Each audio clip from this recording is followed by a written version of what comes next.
Organ donation માટે મહત્વનું કામ કરતા અને લોકોમાં જાગૃતતા ફેલાવતા નિલેશ માંડલેવાલાને પદ્મશ્રી એવોર્ડ એનાયત કરવામાં આવ્યો છે। રાષ્ટ્રપતિના હસ્તે સન્માન બાદ સુરત પહોંચતા એરપોર્ટ પર ભવ્ય સ્વાગત કરવામાં આવ્યું હતું। અંગદાન ક્ષેત્રે નોંધપાત્ર કામગીરી બદલ નિલેશ માંડલેવાલાને રાષ્ટ્રપતિ દ્વારા પદ્મશ્રી એવોર્ડ એનાયત કરવામાં આવ્યો છે અને તેમને સન્માનિત કરવામાં આવ્યા છે। ત્યારે આજે તેઓ સુરત એરપોર્ટ પર પહોંચ્યા ત્યારે તેમનું સ્વાગત કરવામાં આવ્યું હતું। મોટી સંખ્યામાં લોકો અને સમર્થકોએ તેમની આ કામગીરીને બિરદાવી હતી। તેમને અંગદાન એ જ મહાદાન હોવાનું સૂત્ર સાર્થક કર્યું છે અને મોટી સંખ્યામાં લોકોને અંગદાન પ્રત્યે જાગૃત કર્યા છે।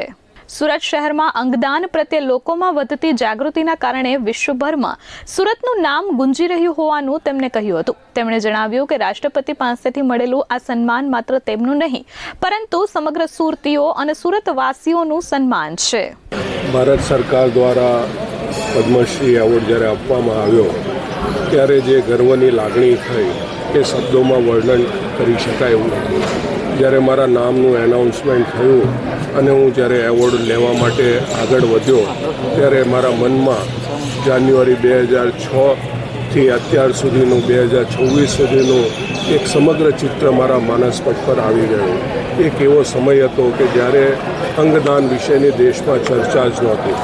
આજે આ જે સન્માન મળ્યું છે એ સન્માન નિલેશ માંડલેવાળા કે ડોનેટ લાઈફનું સન્માન નથી। આ સન્માન સમગ્ર સુરત શહેર અને ગુજરાતનું સન્માન છે। આ સન્માન જે પરિવારજનોએ પોતાના બ્રેઇન ડેડ સ્વજનના અંગોનું દાન કરાવીને સેંકડો હજારો અંગ નિષ્ફળતાના દર્દીઓને નવું જીવન આપ્યું છે આ તેઓનું સન્માન છે।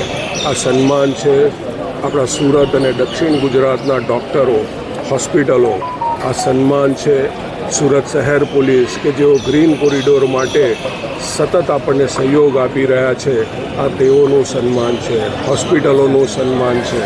આ સન્માન છે સુરત સિવિલ હોસ્પિટલ અને સ્મીમેર હોસ્પિટલના ફોરેન્સિક ડિપાર્ટમેન્ટના ડૉક્ટરો આ તેઓનું સન્માન છે। આ સન્માન સુરત એરપોર્ટ ઓથોરિટીનું સન્માન છે। આ સન્માન સુરત અને ગુજરાતના print media, electronic media, digital મીડિયાનું સન્માન છે। આ સન્માન અમારા ડોનેટ લાઈફના વોલેન્ટિયર્સ, અમારા ડોનેટ લાઈફનો સ્ટાફ, અમારા ડોનેટ લાઈફના ટ્રસ્ટી આ તેઓનું સન્માન છે। આ સન્માન હું મારા સ્વર્ગસ્થ માતા પિતા અને ભગવાન દ્વારકાધીશના ચરણમાં અર્પણ કરું છું। અને આજે જ્યારે સુરત પર આવ્યો ત્યારે આ પહેલો એવોર્ડ જે જગદીશભાઈ શાહના 12 જાન્યુઆરી 2006ને દિવસે અમે જગદીશભાઈ શાહનું સૌ પ્રથમ વખત સુરતથી કિડનીનું દાન થયું હતું અને ગુજરાતનું પહેલું ઇન્ટરસિટી કિડની દાન હતું એમના ધર્મપત્ની Jyotiben.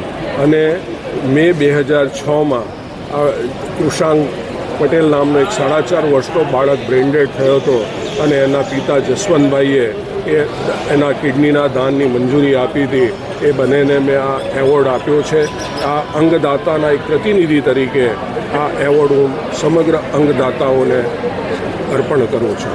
Bureau report S24 news Surat.